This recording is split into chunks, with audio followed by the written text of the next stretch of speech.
Yeah. Hello, good evening. Good evening, yan. So, yes. Sino ba dito, first timer? Yan, okay. Welcome to Big Eastwood. Medyo nanibago pa ako ng Big Eastwood kasi I came from Big Metro West sa Makati. So, before ako in-invite ni Gino. So, 8 years ago, katulad nyo din ako, yung mga first timer dito. So, naligaw ako sa isang Bible study group na hindi ko alam kung ano yung matututunan ko that night. But by God's grace, there's a lot of things na tinuro sa akin ni God. So, sabi ni Di kanina, thanks for introduction. Yung wife ko, nag-meet din kami sa big ministry. So, we are volunteers that time in the prayer ministry. So, mukhang pinag-pray kami ni God. So, na-answer. So, kanina naririnig ko about promise, di ba? So, usually connotation ng mga tao when we say promise meant to be broken, di ba? Pero tonight, siguro magkakaroon tayo ng different perspective about promise when we understand yung topic natin for tonight. So, before anything else, I would like to start in a prayer so that we will ask for the guidance from the Lord. Dear Heavenly Father, we thank you for this wonderful night that in spite of the weather outside, Lord, you allowed us to be here. We know that you have a purpose, and we know that we will learn from your word tonight. I pray that you will put the right words into my mouth, and I surrender everything to you, Lord, for the rest of the night. In Jesus' name we pray. Amen and amen. All right. So Jeremiah 29, verse 11. This is a very familiar verse. For I know the plans I have for you, declares the Lord, plans for welfare and not for evil, to give you a future and a hope. Actually, when I'm starting in the Christian walk, this verse is really very important to me. Ay, napaka-positive ng tingin ko dito sa verse na to. And in fact, when Brother Gino, asked me a few weeks ago to speak here, and ito yung binigay niyang topic, it reminds me of one of the challenge that came in my life na hindi ko na-expect. So that was a wake-up call when it comes to my health. So last month, I did an annual physical exam. So lahat naman tayo dito corporate, di ba? So familiar tayo, every year we do it. And every year, kind of hindi ako kabado with the physical exam because usually naman okay yung mga stats ko. But surprisingly, last month, when I got the results of the laboratory, nagulat ako na my result, I was positive for diabetes. So sabi ko, parang weird. Parang I can't understand. Sa una talaga, first few days, hindi ko siya matanggap. Kasi wala akong nararamdaman eh. So nagulat ako. And to add on that diabetes level, meron pa akong hyperuricemia. Ibig sabihin, mataas yung uric ko. Mataas yung cholesterol ko that month. So medyo, napansin nyo lang, medyo payat na ako ngayon. Mataas yung cholesterol ko, mataas yung uric ko, meron akong vitamin deficiency. So I was praying to God, sabi ko, Lord, what's going on with me? I know when you hear this verse, for I know the plans I have for you, declares the Lord, plans for welfare, not for evil, to give you a future and a hope. Pag tinignan mo yan, ang picture na makikita mo is parang ganito. Sobrang bright, sobrang positive. But the reality is, the context of Jeremiah 29:11 shows us this picture. Anong difference ng dalawa? The first picture is full of bright, full of positive. The next picture is horrific. The next picture is suffering. Most of the people, when they hear the verse Jeremiah 29:11, all they think is positive. Maganda yung plano ng Diyos. True enough. Maganda yung plano ng Diyos. But one thing na nakakalimutan natin is yung mga plano ni God is hindi lagi okay sa atin. Sa perspective natin first. Like for example, in my health, the first time I saw my laboratory test, sobrang nagdilim yung perspective ko. Kasi natakot ako. Full of fear, full of, alam mo yun, parang hindi na ako makagalaw. for the next 2 days. Hindi ko alam kung anong gagawin ko for that. And then I started to pray, and I realized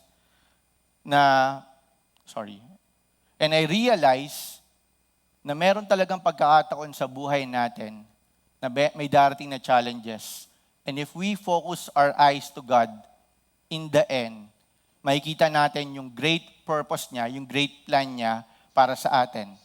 Meron na ba kayong ganung mga experience sa buhay na akala nyo noong una, for example, singles, ito, very, very close to your heart yung mga relationship.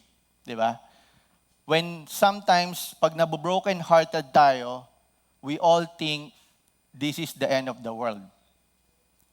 And then eventually, after few years, after months, you meet someone na mas better pa dun sa tao na yon, ma-realize mo, kaya pala ako nilayo ni God doon. It's a blessing to me.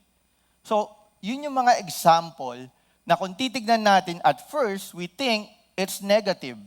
Wala nang pag-asa, masakit, depression, brokenness. But in the end, if we continue to allow God to work on our lives, we will discover His future plans for us. So the setting of Jeremiah 29 verse 11, one of the important place is called Babylon. So this is the modern place nito is Iraq. So Babylon is known as Iraq right now. So this is one of the unstoppable empire during that time. As in sobrang lakas ng empire na to, they are the one na sumakop sa Israel during that time. And this is the picture where Babylon is located. So this is around 500 miles away from Jerusalem. So kung mag-journey ka dyan from Jerusalem to Babylon, it will take you 4 to 5 months para makarating ka. So ganon yung na-experience ng mga Israelites during that time. So one of the important thing na gusto nating matandaan for tonight is this. God is faithful to His promises and to His people. Let me repeat. God is faithful to His promises and to His people. And there are 3 reminders that I want you to focus on in this verse.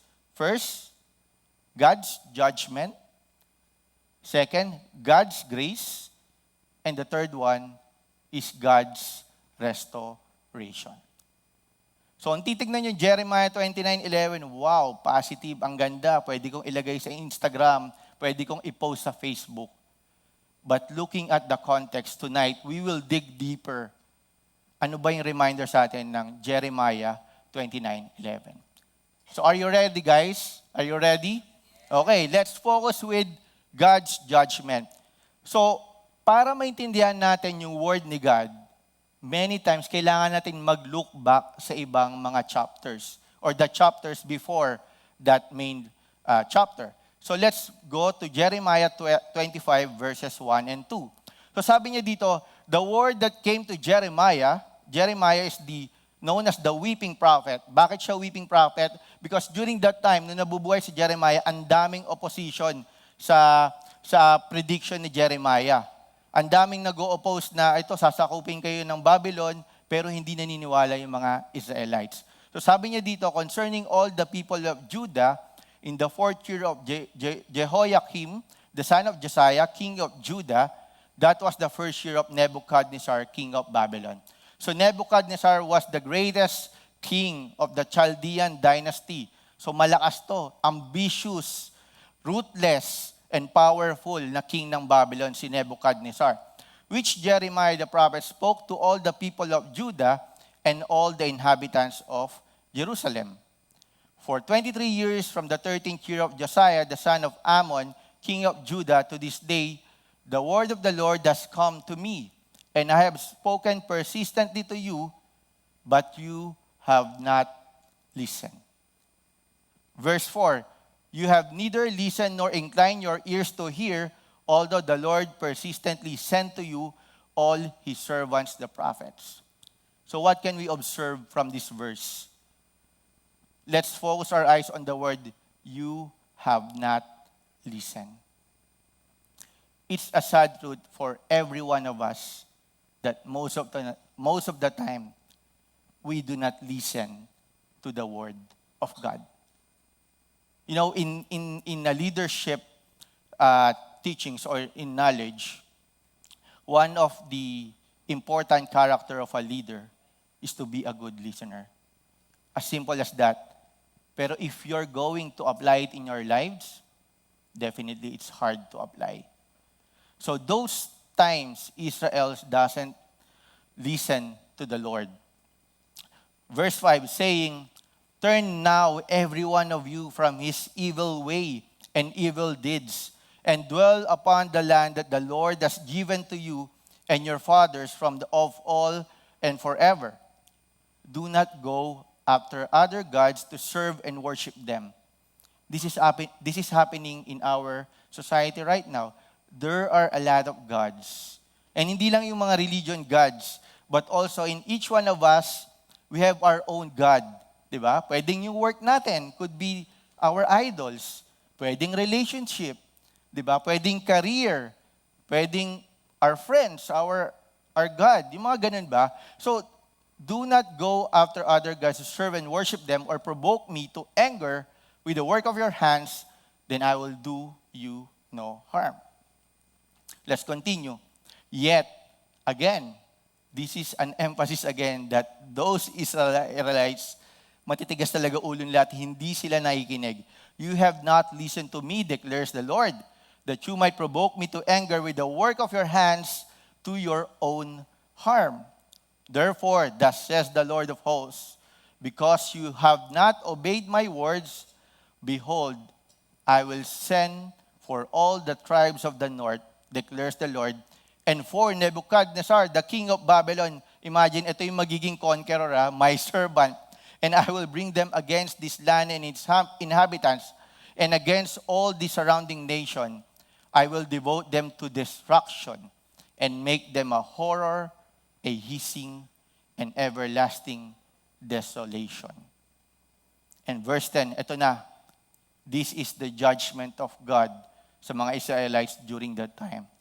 "Moreover, I will banish from them the voice of mirth, and the voice of gladness, the voice of bridegroom, and the voice of bride, the grinding of the millstone, and the light of the lamp." And take note of this. "This whole land shall become ruin and waste, and these nations shall serve the king of Babylon." How many years? 70 years. Sounds significant yung number ng 70. Pag titingnan niyo yung Bible, how many years ang pwedeng maging life ng isang tao? 70, di ba? And pag malakas ka, pwedeng 80. So 70 years of captivity for the Israelites. Dahil yon sa actions nila. They don't obey the word of the Lord. They worship other gods. You see, the consequence of our actions leads to the judgment of God. And hindi lang yan isa, dalawa na taon. It's 70 years of captive. So later on, mapipicture natin anong nangyari during that time ng exile. So in this verse, the judgment of God, I would like to remind you, for God will bring every deed into judgment with every secret thing, whether good or evil. For God will bring every deed into judgment. So what's the reminder for each one of us? Let's remember that in every action na ginagawa natin, we have to ask the Lord, "Lord, is it pleasing to you? Lord, is it according or aligned to your plans sa buhay ko?" For God will bring every deed into judgment with every secret thing. Take note of the secret. Alam niyo yun? This is the most important thing na kailangan natin malaman. Even when there's no brothers or sisters na kasama natin, as a child of God, we need to align our actions with the Word of God. Madali ba yun? Actually, madaling magkamali pag wala nakatingin sa'yo. Madaling magkamali. Pero pag nandiyan yung mga brothers mo, ka-D-group mo, ka-Bible study mo, syempre, papakita mo yung maganda mo. But the question is, who are you when your brothers, your sisters are not around? That's a very strong question that we need to reflect. So the first part is, imagine the disobedience of Israelites. They worship other God. Ano yung kapalit? 70 years of trials, of suffering. Ganun ka sama, ganun ka pangit. So let's move on to my next point. So Jeremiah 29, magsimula tayo dun sa verse 1. These are the words of the letter that Jeremiah the prophet sent from Jerusalem to the surviving elders of the exiles and to the priests, the prophets, and all the people whom Nebuchadnezzar, sabi ko sa inyo, siya yung king of Babylon, had taken into exile from Jerusalem. What does it mean by exile? So ibig sabihin nito, dinadala yung mga tao, yung mga native out of their country. So what happened here is ang ginawa ng mga Babylonians during that time is kinuha niya yung mga cream of the crop na mga tao. So meaning, ito yung mga royal blood, ito yung mga magagaling na tao nila. Kinuha nila yon, dinala nila sa Babylon, and anong ginawa nila? They perform cultural assimilation. Ang ibig sabihin nun, inalis nila yung pagkatao, yung pananaw ng mga Israelites during that time, kung anong nakasanayan nilang culture, at inintroduce sila sa culture ng Babylon. Para ngayon, itong mga influential na tao na to, pagbalik nila sa Jerusalem, ikakalat nila yung culture ng Babylonians. So ganun yung ginawa nilang pagsakop sa Israelite, cultural assimilation. Is it easy? Siyempre, hindi. Biro mo, imagine mo ikaw, sasakupin ka na isang lugar, dadaling ka doon sa lugar nila na foreign land sa'yo, wala yung kabuhayan mo lahat, wala yung mga relative mo, as in, susunod ka lang sa gustong mangyari ng mga Babylonians. Is it easy? Hindi. It's very hard, it's very painful. Same thing with our lives. May mga pagkakataon sa buhay natin na darating yung challenge sa buhay natin, sa work, sa family, sa relationship natin.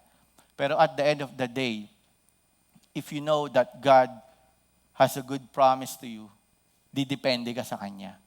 Dahil alam mo si God, even though bibigyan ka niya ng challenge, aalalayan ka niya day by day ng challenge na yun. Yun yung gusto kong maintindihan nyo sa araw na to. Kung dumaan kayo sa pagkakataon na you experience trials, pain sa buhay nyo, just always remember na hindi kayo nag-iisa. It's sad to say na nowadays, there are a lot of people committing suicide. Nakakalungkot, di ba? Even me, personally, I have a friend na nag-commit ng suicide. And I was so sad that time. Sabi ko, sayang, hindi ko man lang nakausap to nung time na nagkakaroon siya ng problem. So in every problem and every trial na ma-encounter nyo, always remember God. God is always with us. Nandiyan siya sa tabi natin. So exile. So as I explained kanina, exile, ito yung challenge na binigay sa mga Israelites. So imagine, 500 miles away from your homeland, dinala ka doon sa lugar ng Babylon. Then let's continue. Jeremiah 29, 2-3. Ito yung sinasabi kong cultural assimilation na nangyari. This was after King Jeconiah and the queen mother, the eunuchs, the officials of Judah and Jerusalem, the craftsmen, the metal workers had departed from Jerusalem. The letter was sent by the hand of Elasa, the son of Shaphan, and Gamaliel, the son of Hilkiah, whom Zedekiah, king of Judah, sent to Babylon to Nebuchadnezzar, king of Babylon. Ito na, it is said, thus says the Lord of hosts, the God of Israel, to all the exiles whom I have sent into exile from Jerusalem to Babylon. Anong ibig sabihin nito? God allowed this exile to happen to the people of Israel. Inallow yan ni God. So anong takeaway natin dito? God allows suffering to discipline and refine His children. God allows suffering to discipline and refine His children.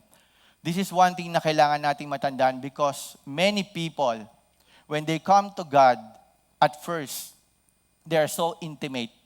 And then pag tinamaan na sila ng challenge, pag tinamaan na sila ng trials, they will start to question the Lord. Lord, akala ko ba mahal mo ko? Lord, akala ko ba hindi mo ako pababayaan? But as Christians, we need to remember, God allows suffering to discipline and refine His children. Not all suffering will end in a painful way.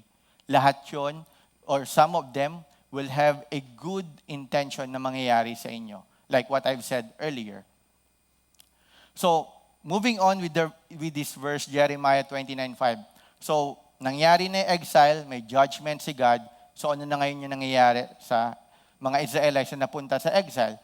So, ang sabi, ang instructions ni God, build houses and live in them, plant gardens and eat their produce, take wives and sons and daughters, take wives for your sons and give your daughters in marriage, that they may bear sons and daughters, multiply there and do not decrease.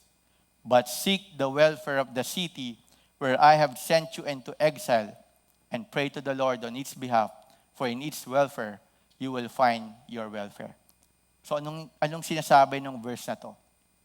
In spite of the trials that were given to Israelites, God shows His love. Binigyan niya pa rin ng instructions yung mga Israelites kung paano gagawin nila sa loob ng challenge na to. Seek the welfare of the city where I have sent you into exile, and pray to the Lord on its behalf. Ito sabi niya, for in its welfare, you will find your welfare. Parang weird, di ba? Parang pinadala ka sa challenge and then dun sa foreign land, ito yung mga gagawin mo. You will flourish, you will be productive. Same thing din yung na-feel ko sa akin. So sabi ko ngayon, nung na-feel ko yung medical condition na yun, so ganito na lang ba? Titigil na lang ba yung mundo mo? And I asked the Lord, Lord, what should I do? Well, the Lord impressed on me, continue with your life, but you have to remember my instruction. And ano yun? You have to do something for your health. So ano yun?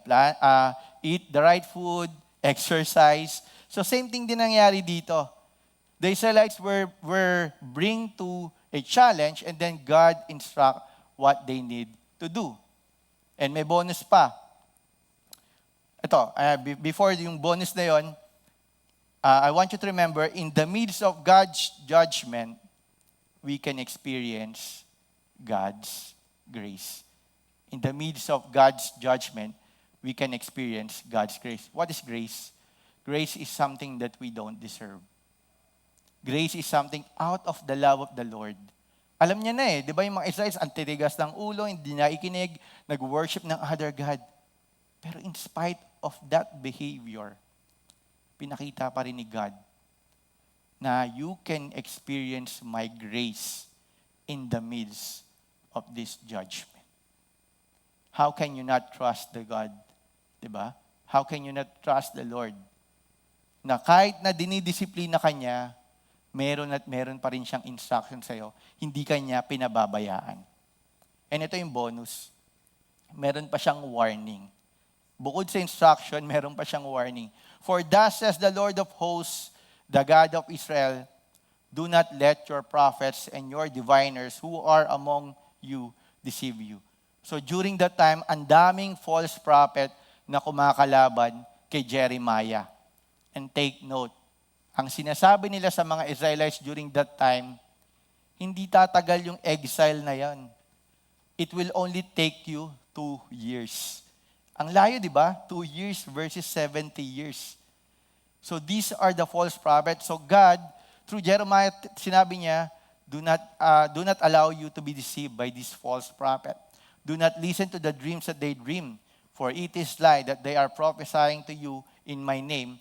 I did not send them, declares the Lord. So anong takeaway natin dito? Very basic. Don't believe fake news. Alam naman natin lahat yan, singles, you are active in the social media. And nowadays, there's a lot of fake news. There's a lot of things na nababago sa mundo natin ngayon. And it's sad to know na, alam mo yun, there are things na nagbabago na yung pananaw ng tao ngayon because of the social media. Because of certain influencer, ito yung ni-endorse niyang pananaw niya, nababaluktot. So for us, as believers of Christ, we have to remember, we have to depend on the Word of God in everything, in every decision na ginagawa natin.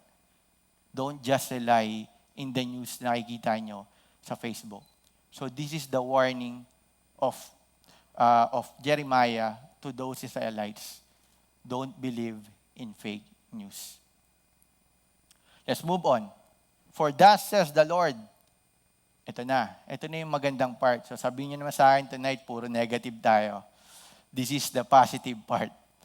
When 70 years are completed for Babylon, sabi ni God, I will visit you. And I will fulfill to you my promise. Sobrang nakakilabot yun. Nung time na nagbabasa ako ng Bible, during the time na depressed ako last month, when I'm reading the Word of God, I realize na with this challenge, hindi ako nag-iisa. And I know, although sasabihin sa'yo ng doctor, you will take medicine for lifelong, but I know this life will not end here. Because the promise of God is not only here in the earth. The promise of God has eternal value for each one of us. Remember this, I will fulfill to you my promise. And ito yung maganda. And bring you back to this place. That's what you call restoration. So there's judgment. There's grace of God in the midst of the judgment. And here we are now. The Lord will fulfill the promise and restore you, Israelites. Anong takeaway natin dito? We need to wait patiently. I know singles, it's hard for us to wait. It's hard for us to wait. But there is always a blessing in waiting for the Lord. We need to wait patiently for God's restoration. Why? Simply because it is His promise. It is His promise.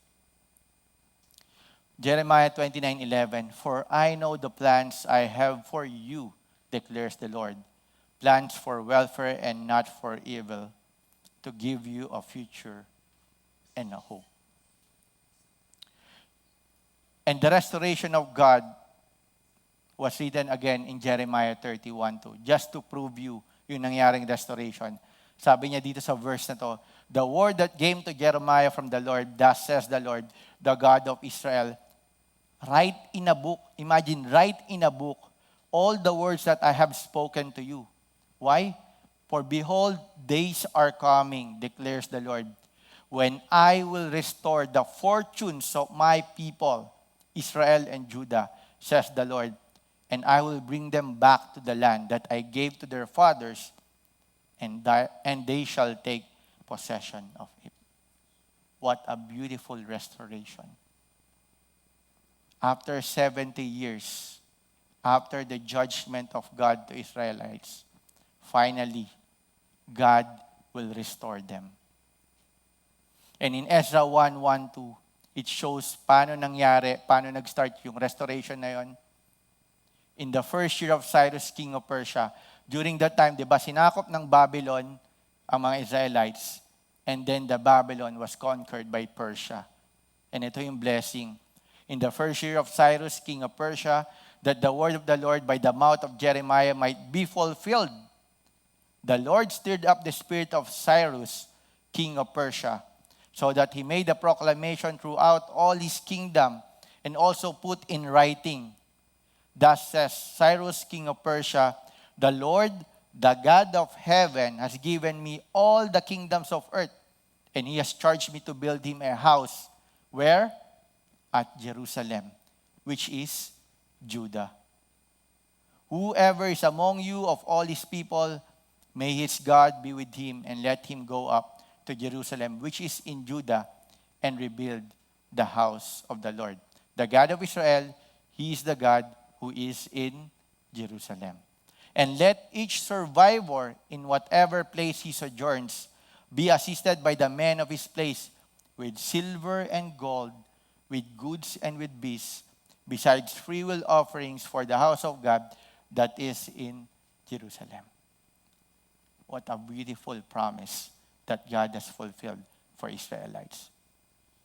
Nagkasala ka na, ginudge ka ni God, binigyan ka ng grace throughout those times na nakaka-experience ka ng challenge, and here they come. The Lord fulfilled the promise to Israelites. What's our takeaway for tonight? God is faithful to His promises and to His people. And what is Jeremiah 29:11 for us? I bump into this article. Sabi niya dito, from our vantage point in the 21st century, we can see that God's numerous covenant from Genesis 15 onwards have been fulfilled in Jesus. Not only did the Son fulfill the Father's promises to the patriarchs and to Israel, but He also fulfilled the law laid down in the Torah. Therefore, the plans to prosper you and not to harm you, plans to give you a hope and a future, indicate God's faithfulness to His promises and to His people. While Jeremiah 29:11 has been falsely interpreted, it still speaks of plans for God's people. In retrospect, we can see God's faithfulness at work both in the wider biblical narrative and in the stories of our lives. I know each one of you have stories of judgment, grace, and restoration. For it is through reflection on the past can we see God at work, using both suffering and prosperity to refine us and craft us into beings who bring Him glory. That's what Jeremiah 29:11 for us. And now that we turn our focus to Christ, sabi niya sa Ephesians 2:18-19, for through Him we both have access in one Spirit to the Father. So then you are no longer strangers and aliens, but you are fellow citizens with the saints and members of the household of God. How can you not be a child of God? Tingin nyo ba, tatanggihan nyo pa ba yung gift ni God na yun?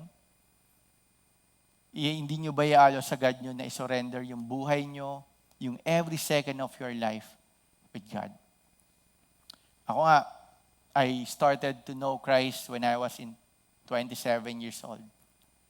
In the same retreat for singles, na-realize ko doon, sabi ko, pwede palang ganito, na for 3 days, hindi ako magmumura. For 3 days, kasama ko sa lugar is mababait na tao. And I was shocked with God's love. During that time, I was really in bad shape. I was in the dark moment wherein my character as a person was really not aligned to the Lord. And because of this kind of Bible study, this kind of fellowship, I started to realize, is it easy? Hindi. It takes me years before I truly understand sino ba talaga si Christ sa buhay namin. And if in time comes na magkaroon kayo ng trial sa buhay, remember this verse. Let not your hearts be troubled. Believe in God. Believe also in me. In my Father's house are many rooms. If it were not so, would I have told you that I go to prepare a place for you? And if I go and prepare a place for you, I will come again and will take you to myself, that where I am you may be also.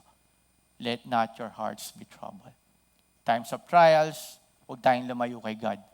Instead, let's run towards the Lord. Yun yung karamihan na nagiging mali ng mga tao eh. Pag nagkakaroon sila ng kasalanan, o nagkakaroon sila ng mistakes sa buhay nila, what do? They stay away from the Lord. Tsaka na ulit ako atin na service, tsaka na ulit ako magbabasa ng Bible. Kailan pa? Diba? The only way to solve your problem is to come to God. God is faithful to His promises. God is faithful to His people. And I want you to remember this quote I got from one of the books that I'm reading the past days. God understands that we live in hope. True? Lahat naman tayo gusto natin ng pag-asa. Deprived of hope, our spirit diminishes, then dies. God has encouraged us to believe in His promises, which never fail. but we are intent on believing our own. Normal na tao eh. Which seldom succeed. This quote reminds us, God's promises will not fail. Bakit? For they are founded on Him. These promises are founded in Him. The ultimate question for each one of us, will you surrender your life to Jesus tonight? Let's bow our heads.